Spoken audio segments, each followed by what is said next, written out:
네, 안녕하세요. 저는 오늘 메타버스 시대의 기술 전망에 대해서 말씀드리려고 하는 모두연구소의 최고비전 책임자 그리고 디지스트에서 겸직 교수로 일하고 있는 정지훈입니다. 메타버스를 바라보는 시각이 굉장히 여러 가지가 있죠. 그래서 커다란 이런 변화가 있을 때 커다란 그 사이클을 읽을 줄 알아야 이거 미래를 볼 수 있다는 이야기를 중심적으로 말씀을 드릴게요.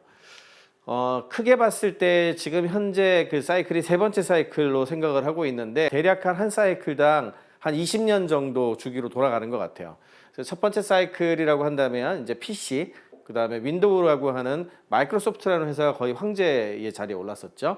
그리고 이제 1990년대 말부터 2000년대 초중반까지 이어지는 초고속 인터넷망을 중심으로 하는 인터넷 혁명. 그 시기에 소위 말하는 시가총액 최상위에 있는 기업들 리스트가 싹 바뀌었어요.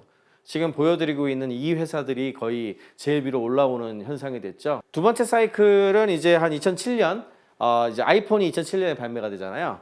2007년에 발매된 아이폰부터 시작이 된 스마트폰, 모바일, 거기에다가 이제 소셜미디어까지 엮은 거대한 사이클로 보고 있는데 지금 2021년이지 않습니까? 그러니까 2007년 기점으로 생각하면 한 14년 차 정도 된 거예요, 지금. 자, 그러면은 메타버스는 뭐냐? 그게 세 번째 사이클. 지금 아까 전에 말씀드린 것처럼 모바일이 지금 한참 절정기거든요. 14년 차기 때문에 앞으로도 한 5, 6년 정도 스마트폰을 중심으로 하는 굉장히 많은 비즈니스 혁신도 일어나고 이럴 거예요. 원래는 이제 이게 20년씩 도는 이유가 뭐냐면 그냥 하드웨어만 갖고 되는 것도 아니고 소프트웨어도 있어야 되고 사용자의 경험도 바뀌어야 되고 컨텐츠도 있어야 되고 이래야 되거든요.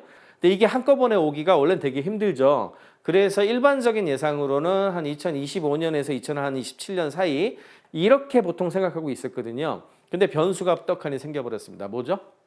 예, 그게 코로나19예요, 코로나19.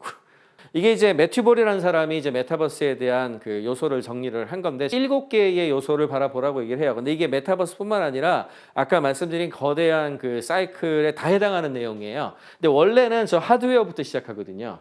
하드웨어가 공급이 제일 많이 되고 그다음에 저 하드웨어에 가장 최적화되어 있는 컴퓨테이션 리소스 아까 인텔 같은 거죠. 인텔, 퀄컴, 그다음에 엔비디아 같은 거 그런 거 제공이 되고 그다음에 이게 데이터량이 팍팍 늘기 때문에 네트워크도 잘 받쳐줘야 돼요. 첫 번째 사이클 같은 경우에는 텍스트 기반의 검색만 하면 되니까 그렇게 대단히 빠르지 않아도 됐고 유선 인터넷으로 충분했는데 모바일 시대는 뭐예요? 전부 무선으로 하잖아요. 그러니까 무선 네트워크에서 저렴하면서도 사진과 동영상 같은 게 돼야 되는 거니까 LTE가 되면서 사실은 모바일 혁명이 열린 거거든요. 그래서 네트워크 디바이스인데 메타버스가 하면 어떻게 되겠습니까? 메타버스는 더 빨라야 되겠죠. 그래서 5G 그런 식으로 이제 네트워킹 인프라가 중요해져요. 또 마찬가지로 이런 거를 만들어 가지고 제공하려고 하는 서비스 버추얼 플랫폼이 있어야 되겠죠. 그다음에 이들끼리 메타버스가 여러 개가 구축이 될 텐데 서로 교환 가능할 수 있는 도구라든지 표준 같은 것들 많이 만들어야 될 거고 그 다음에 메타버스 내에서 여러 가지 활동을 할 거 아닙니까? 그러면 당연히 페이먼트가 붙어야 되겠죠. 페이먼트 붙어야 되고 그 다음엔요. 사용자가 늘었으니까 그 수많은 사용자들이 컨텐츠도 제공하고 서비스도 만들고 자원도 제공하고 하면서 이게 늘면 하드웨어가 다시 늘고 이렇게 뺑뺑 도는 거예요 원래. 그래서 원래는 하드웨어에서 시작해서 이렇게 가는 게 일반적인 사이클이었는데 코로나19가 뭘 바꿨냐? 하드웨어가 먼저 간 게 아니고요. 그래서 5년 땡겨졌다고 얘기를 하는 게 얘가 먼저 와버렸어요.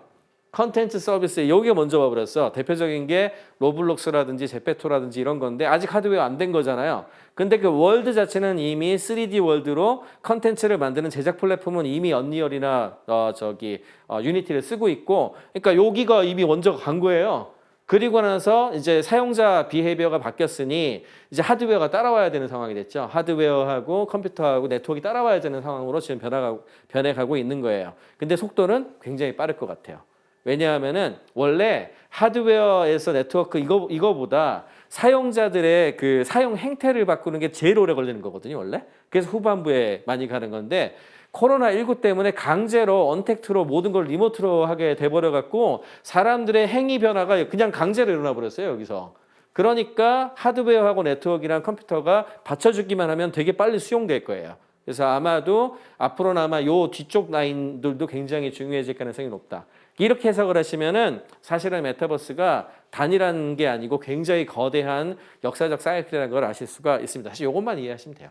빅키드 스펙이 이런 얘기를 했어요. 지금 메타버스의 시대에 굉장히 중요한 변화 중에 하나가 스토리텔링의 시대에서 스토리 리빙의 시대로 가는 거다. 무슨 얘기냐? 스토리를 일방적으로 옛날엔 그냥 너희는 들어라 하고 감독이 하는 대로 이렇게 줬단 말이야. 그랬는데 이제는 기술들이 발전해서 자유도를 가진 양방향성을 갖추게 됐으니 그렇다면 유저가 기본 스토리 자체의 무결성을 훼손하지 않으면서 이게 되게 중요한 얘기예요. 세계관이라서. 예를 들어서 다스베이더의 아빠가 루크야 이러면 세상이 무너지는 거죠. 말이 안 되잖아요. 우리가 알고 있는 세계관이 아니니까 그러니까 그 무결성을 훼손하면 안 돼요. 그렇지만 자기의 스토리를 그 세계 안에서 만들어가서 살아갈 수 있느냐. 그러니까 그래서 그렇게 생각하면은 스토리 안에서 내가 사는 거잖아요. 그 스토리 리빙이라는 개념이라고 얘기를 해요. 스토리텔링의 시대에서 스토리 리빙으로 가는 어떤 그런 시대를 여는 거다. 그러니까 메타버스에 대해서 굉장히 여러 가지로 생각을 해볼 필요가 있다는 이야기를 마지막으로 드리고 마치겠습니다. 고맙습니다.